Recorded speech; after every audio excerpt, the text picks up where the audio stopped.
You're listening to The Building Code. I'm Tom Houghton. I'm Paul Worth. And on this episode, we're joined by Matt Reisinger, owner of Reisinger & Co., based in Austin, Texas. And he's the host of The Build Show on YouTube. Matt, welcome to The Building Code. Guys, thanks for having me. Really appreciate it. Cool to be on with you all today. Hello, Matt. How's Austin, Texas right now? You know, believe it or not, the Build Show's on the road today. So I am calling in from Minneapolis, Minnesota, where I just shot a Build Show. Oh. And I'm on my way to the airport. So I'm parked at the Mall of America right now, outside of the airport. Oh, my. I was just there. I was just there 2 weeks ago. It was my first time. Oh, is that right? It is it's a look for humanity there. I'm telling you, like, you just buckle up when you get in there. It's every person for himself. It's huge. Especially inside the Nickelodeon zone. Yeah. Which is impressive, the rides, but it's just a lot of hand sanitizer. That would be the recommendation. Yeah. Yeah, this place looks pretty crazy. But It's I'll tell massive. you, Minnesota's beautiful. I just went to a job site about 45 minutes from the airport. In the woods, using a brand new type of framing that I'd ever seen before, an insulated stud called the T-stud.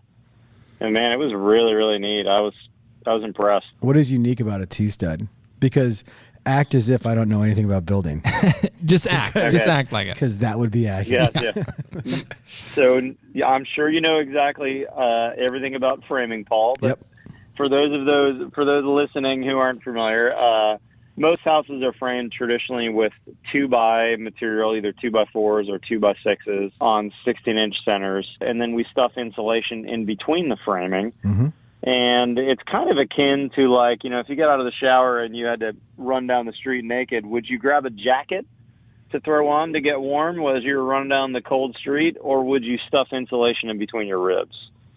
Okay. And traditionally in America, we stuff insulation between our ribs in our houses, and our ribs on the houses, the framing, are actually not particularly efficient. A stud has an R value of about 6.8 if it's a 2x6 stud. Whereas the cavity in between, we're going to put, let's say, a fiberglass bat that might be an R19. Mm-hmm. And our framing accounts for about a quarter of the wall space in our houses, about 24%. So if you've got all this framing that's not very well insulated, how do you insulate your houses and get them to be very efficient? Well, we've done a lot of exterior insulation over the years. But this new framing product by these guys based out of Minnesota is a truss, basically, to use as a stud, where they've got a 2x3 and a 2x3 with a crisscross dowel in an X shape up and down these two exterior and interior studs. And then they fill that with spray foam. Mm-hmm. And so this 2x6 equivalent stud is now an R20 instead of an R6.8. Wow. So it, in effect, triples the insulation value of your studs, which could really double the insulation value of your whole wall assembly by switching to these. So payback's very short on this compared to other methods of energy efficiency gains. It frames like a traditional stud. It cuts like a traditional stud. It's pretty cool. I was impressed. So we shot a big old build show on it. Hopefully by the time the podcast is up, you can go to my YouTube channel and check it out. Yeah, we'll put a link in the show notes to that. Again, for those who don't know, not me, what is an R value? So R value is a measure of resistance of heat flow. And so, your Igloo cooler, or better yet, your Yeti cooler, let's say, has a really good resistance to heat flow. So you fill your Yeti cooler with ice, and even if that Yeti cooler is in the back of your truck, 2 or 3 days later, you may still have ice. Where if you have an inexpensive Igloo cooler, the $50 cooler, usually the next day your ice is melted. And so your cooler is resisting the heat flow from the outside heat to the inside where the ice is to melt that ice. And that's what our houses do as well. They resist heat flow. And it's one of the 4 things that our houses need to control. There's 4 control layers in every house. There's a water control layer, an air control layer, a vapor control layer, and a thermal control layer. And that's what we usually talk about as R value. That's your thermal control, usually considered just your insulation. Mm-hmm. But in this case, your framing could actually have an R value as well and provide some insulation value to your wall. That's really unique. So we'll throw the name of that company. We'll give them a shout. Yeah, it's called the T-Stud. Their website is tstud.com. T as in thermal stud, or in your case, Tom. Yeah, Tom is a stud. It's the Tom stud. And are they available? Are they available in every state, or where are they limited right now? Yeah, they've kind of an interesting model. They're stocked in some lumber yards in the north and northeast, but they're going nationwide direct. Where if you're a builder in Texas that wants to use them, in fact, I have a builder friend who's ordered a truckload already. They'll sell it to you direct, and they basically eat the shipping costs. They'll still sell it to you for kind of a quote-unquote retail cost, and then they'll eat the shipping costs, and they'll send you a truckload to frame a whole house in Texas or That's California or wherever you are. Yeah, well, framing direct, kind of an interesting model. Yeah, we'll throw that up there. I saw a tweet recently. Let's just stay on this topic. You said something about a house breathing, and like the common conception is that a house needs to breathe. That might be a misconception. Again, I didn't track on that. Can you explain that one? Sure, Paul. It's a pretty common misnomer that houses need to breathe, and people talk about that all the time. But in fact, houses don't need to breathe. People need to breathe, right? Mm-hmm. And so when we talk about houses that need to breathe, or the people that say, "Oh, your house needs to breathe," I usually say, "Well, why don't you just go ahead and build people with a window in the house that will never close?" Because building a leaky house is the same as building a house with a window that will never close. You know, would you build a house with windows that only went within 1 inch of shutting but never actually shut? That's the same as building a leaky house. No, we want to build very, very airtight houses, and we want to control the airflow on our terms, not when the wind is blowing. So a leaky house, you know, you never can shut the windows, whereas a tight house, we want to seal it up really, really tight, as tightly as we can on the envelope, the exterior skin of the house. That's the windows and doors, that's the framing, that's all the penetrations, whether it's electrical outlets to poke through or plumbing vents or whatever it is. We want to seal all that up really, really tightly. And then we want to bring fresh air in on our terms. Mm-hmm. Just like your car, you know, when traveling down the highway, you press the button, hit the fresh air button. You know, that car has a mechanical system that can bring that air in. It can heat it and cool it. It can drop the humidity, and it can remove the pollen before that air enters your car. Our houses have the same ability to do that for not much money, really, and for very, very high efficiency, so that we can make our houses very, very comfortable with very, very clean air, and then we can bring fresh air in on a measured, filtered basis, and we can bring it in when we want it to be brought in. And oh, by the way, we want to bring it into the important places. You know, you spend like 40% of your lifetime is spent in your bedroom. So wouldn't we want fresh, filtered, dehumidified, cooled, or heated air in our bedrooms? Yes, we would, and we can do that for not that much money, really, in the scheme of building a house. That's my my rant on air tightness. That makes sense. That's a good rant. From an outside perspective, too, though, it makes me think that that's putting a lot of focus and attention and effort on the AC, like heating and AC units that go into the house, right? Yep, it is, Tom. You're right. But you know, there's also lots of temperate days, and so that's why we have windows that operate, right? So on temperate days when it's not a bunch of pollen in the air outside, or when it's not particularly humid or particularly hot or cold, you should throw open your windows, you know, let that outside air in. But, you know, in Omaha, just like as in Texas, there's some nasty days outside when you wouldn't want your windows wide open. And so you'd want your system to operate very efficiently. And the way your system operates very efficiently is by not having to deal with a bunch of air infiltration or leaky air through the house. Instead, letting that air be very tight between the outside and the inside, and then putting high levels of insulation in, so that now we can use much, much smaller equipment, and really we only need to do a puff of fresh air into the house. We don't have to exchange all the air in the house. And that's how we build a very durable, efficient house. Yeah, you mentioned windows, and I want to go down that because you just did a video about change orders. It was, what was the title? Something about how a mistake that almost cost you your business or something like that?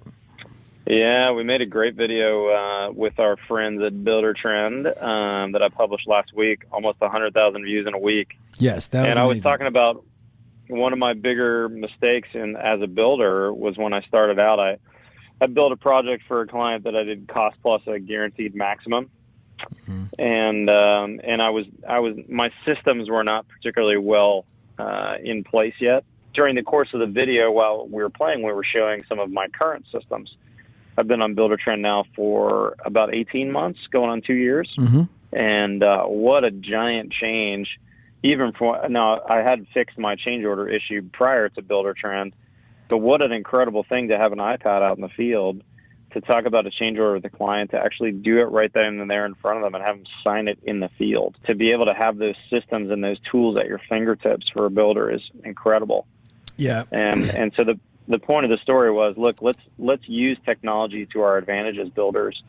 And there's great tools out there like Buildertrend that can take some of the pain and some of that organization and make it much more easy and give you those systems and those tools and procedures, even if you're in the field. So that's what we talked about in the video. And that video seemed to totally resonate because, like you said, you got a ton of views. And that, change orders is something that we go to as well right away. It's one of those things that across all segments we serve, which is like residential and a little light commercial, like it definitely resonates. So that video is really cool. We'll put a link to that video in the show notes too, so make sure you go check that out. And I love that you plugged it, Yep. but my Windows reference was not exactly that part of it. One of those 100,000 views was my wife. And the house you were in is amazing. It was like, it's kind of like 3/4 the way done, right? It's you're almost there. We're pretty close. But you have these basically floor to ceiling windows that have that black thin trim, and that's like definitely a new style, right? A new trend, and I think basically you just cost me a bunch of windows. So, do you want to talk about that style at all? Because I think it's really cool. Yeah. That's kind of a local company that's done well. That's a window that's actually made in Texas, outside of Austin, Texas. The company's about 20 years old, and a builder friend of mine who's been in business 10 years or 15 years longer than me was building a house 20-some years ago that the client requested some steel windows and doors in the house in a few specific places. And architects love steel windows because of the very thin sight lines that you can get with steel. You know, when you build a wood window, you need a fair amount of wood to hold the structure of the glass and to make it structurally sound. But with steel, as strong as it is, you can have very thin sight lines.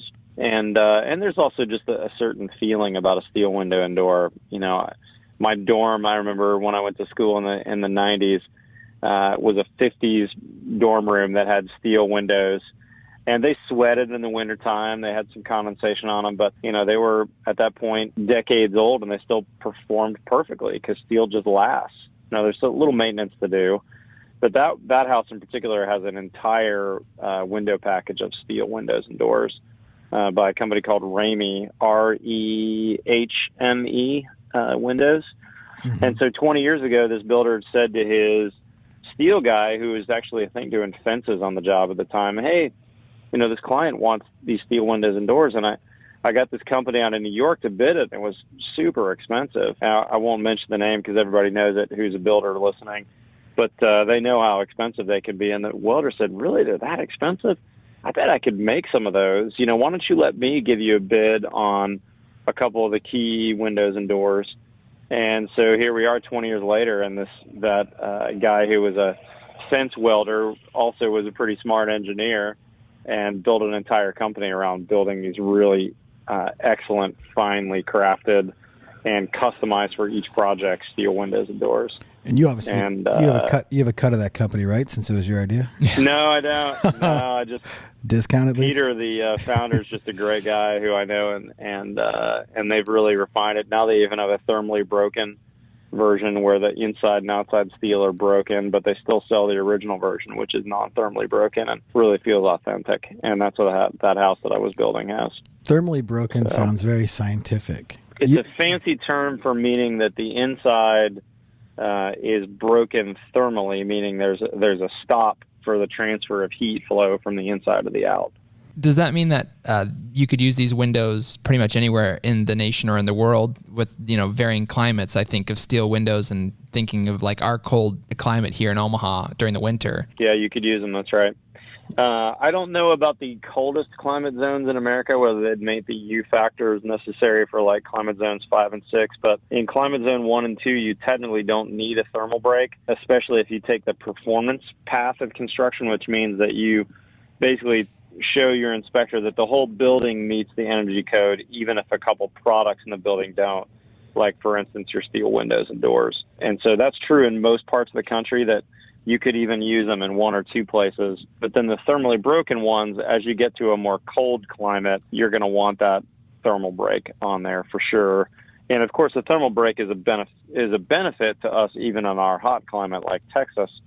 But really, the only downside without a thermal break, besides some loss of efficiency, is that you're going to see some condensation on those windows a couple of times a year when the conditions are right. When it's cold enough outside, 2 or 3 days a year, you're going to get some condensation on those windows. So we were talking about thermal breaks. We're talking about R values.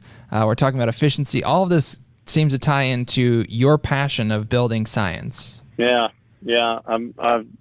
I've been very passionate about it for a long time, but just like I talked about in that video where a mistake was made, and that got me really learning the business side and figuring out how to do change orders. I've learned building science also the hard way.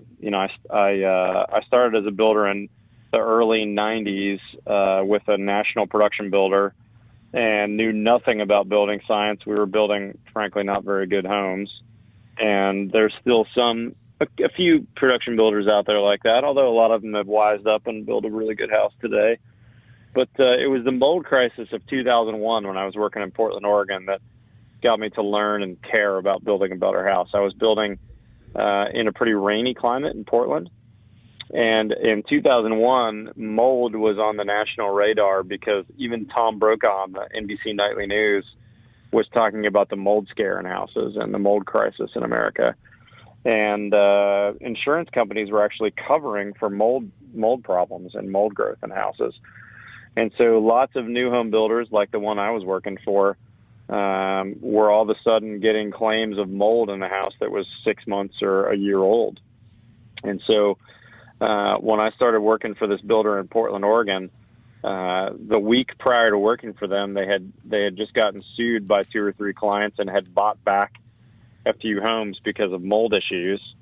And so here I was, this 30-year-old punk who'd been building for a few years, but really didn't know much about science, the science and physics of buildings.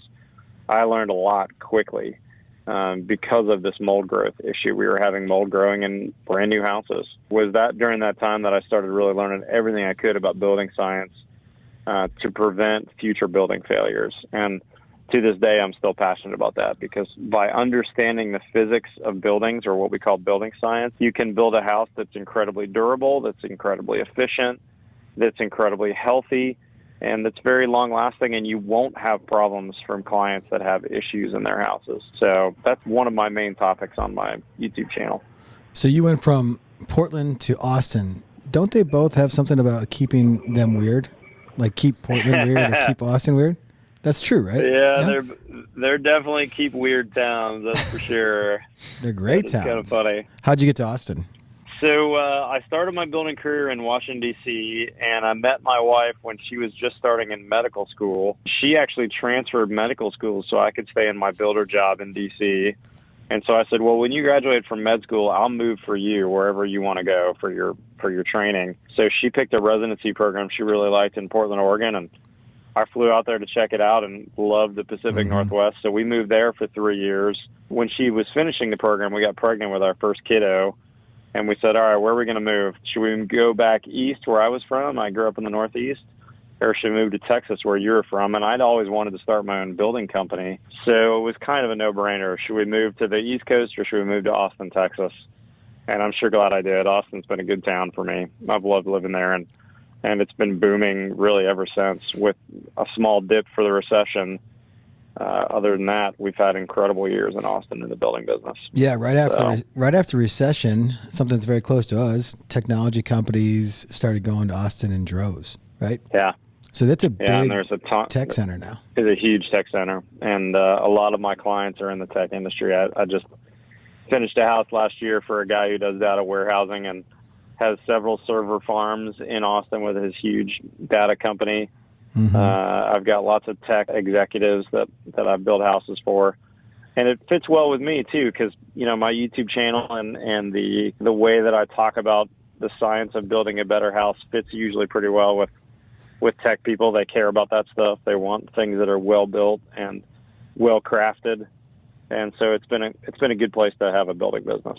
Since we're talking about tech and kind of trends, I'd be curious to know, what other latest trends are you seeing in the building science space? What else are you excited about? One of the things that I've really learned a ton about recently, or even the last couple of years, is air tightness. I've talked a lot about waterproofing over the years, because water is really your main priority as a builder. If you can't keep a waterproof house, you're going to have big problems, whether it's mold growth or whether it's just the phone call at midnight, hey, I've got a roof leak. Water is your number one enemy as a builder. But then after you've conquered water and you've made a waterproof house that keeps the framing dry, then number two is air tightness.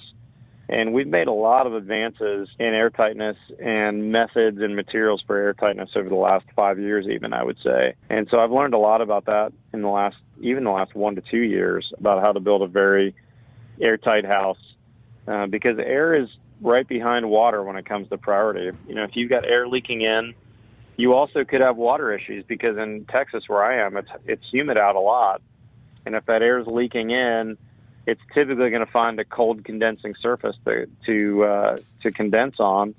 And now that air drops its humidity, and you've got mold growth, or you've got other problems inside the house. So we want very airtight houses, not just for energy efficiency, but also for health of our buildings and our occupants as well. And learning about those different techniques and methods has been a lot of fun for me. And that's really, I think, the next frontier of growth for American builders too, because in Austin, Texas, we've had to do blower door tests, which is a measure of air tightness, for quite a few years. But most parts of the country are not required to do that yet, but will be required in the next 1 to 3 years to do that. So builders are going to be scrambling to try and figure out how to pass that test. For those of us who are currently in a house, let's say like myself, when we first moved in, the very first thing I did was added insulation to the attic to try to increase the R value there. But we looked into doing like blower door tests, because we've been trying to make the house more energy efficient. Do you feel like the gains are there for people like remodelers, or is this just really a space for new build only? No, I would say that, especially when it comes to air tightness, there's a lot of low-hanging fruit in existing housing. For instance, I've done a couple of videos on a product called Aero Barrier and Aero Seal, which is a sister company, where you can actually retrofit a house to make it much, much tighter. Now, it's harder to do in a fully occupied house with all the furniture in, but on a resale, let's say, before you moved in, you could come in and do a process called Aero Barrier, and take your 20, 30, 40-year-old house from incredibly leaky to very, very tight in just a couple hours with Aero Barrier. And both from the new home construction where you're at, and from something like you just mentioned, like, what are some of the dollar amounts you're saving? Like on a month, a year, like compared to the cost? Because I'm sure like all the products you talked about, Matt, on the new build, they're not less expensive than some of the traditional ways, but what's sort of that ROI on that? Yeah, that's a good question. So let's say if you had a 3,000 square foot house that was built 20 or 30 years ago, for $3,000 to $4,000, $5,000, let's say $3,000 to $5,000, you could come in and do Aero Barrier, and you could increase your insulation levels, and you could drop your utility bills in half pretty easily. And so what's your typical utility bills on a 2,500 square foot house in Omaha, Nebraska? So like averaging $150, $200 a month, let's say. Yeah, probably. So at $200 a month, that's $2,400 a year in utilities. So if you could drop that in half, we're talking about $1,000 a year in utility savings. So if you spend $5,000, your payback's 5 years, and every year beyond that's gravy. Yep, that makes total sense. So that's pretty good ROI. I mean, I've lived in my remodeled house now for 12 years. And, I keep thinking, I'm going to build a new house for myself. And yet here I am 12 years later, I still haven't done it. So, if we That's only typical. think about 3-year paybacks, we tend to be short-sighted. Right, exactly. Yeah. Have a plan. Yeah. Well, great, Matt. This is awesome. Thanks for coming out. Thanks for all the interesting building science stuff that I totally understood. Glad I could get it into the zone for you guys. So for those who don't know, Matt, you had mentioned the Build Show, your YouTube channel. You've got over 377 plus thousand followers on YouTube. You do really well on social. So we'll throw all of those links on the show notes. You should check it out. You have some awesome videos, not just the one that you just did for us, but across the board, it's just great knowledge of the building industry. Yep. Paul and Tom, I really appreciate you guys having me on. We've like I said, we've been on Buildertrend now for going on 2 years, and man, it's been so awesome. You guys have been phenomenal. And quick plug for Buildertrend, I'll tell you, we, not too long after we made the switch, you guys started a service where you would actually come to us and do some training. Yeah. And we paid to have 2 of your guys come, and I'll tell you that was money incredibly well spent, because we got up to speed on Buildertrend so much quicker. And now, here we are 2 years later, and it's like an integrated part of life. Yeah, that's great. Where I can check on all my jobs. I can look at the daily logs. I know exactly what's happening. I know what schedules are. All that is on my iPhone or on my iPad whenever I need it. So if you don't know Buildertrend, you should get out there and learn about these guys. And if you haven't taken advantage of some of their training, you should also do that if you are on Buildertrend, because there's a lot of good business and systems help if you use all their modules. Yeah, we have 2 options. We talk about Buildertrend University, which we have every month, 2 days. Come here, learn, sort of get away from your office, which is very helpful for people. Yep. And then the other option is we come to you. So we haven't really talked about that today, Yep. Onsite Consulting. We'll put links to that in the show notes as well. Yeah. Our on-site consultants are great because they kind of custom tailor kind of based on your business. They try to do some research beforehand, do some phone calls, get that all set up so that way they can maximize their time on site to get you set up as quickly as possible. So yeah, everybody learns that was differently. huge for us. Accelerator for Yep. Buildertrend usage. Yeah. Yeah. Matt, thank you so much for your time and joining us on the show. We really love what you're doing for the industry. We wish you all the best and continued success for you and your team there. Yeah. Thanks, Tom. Thanks, Paul. I appreciate it, guys. You bet. We'll see you in Austin, Omaha, or at a trade show soon, I'm sure. Somewhere in between. Yeah. All right, guys. Yeah. All right. All Sounds right. good, y'all. Appreciate Thanks. you. Talk to y'all soon. Okay. Bye-bye. Love what you heard? Don't forget to rate and subscribe to our podcast so you can hear from more guests that will benefit your business. Also, please check out our show notes page for more information on what we discussed on this episode. You can find it at buildertrend.com/podcast. Thanks for listening, and we'll see you next time on The Building Code. Appreciate you.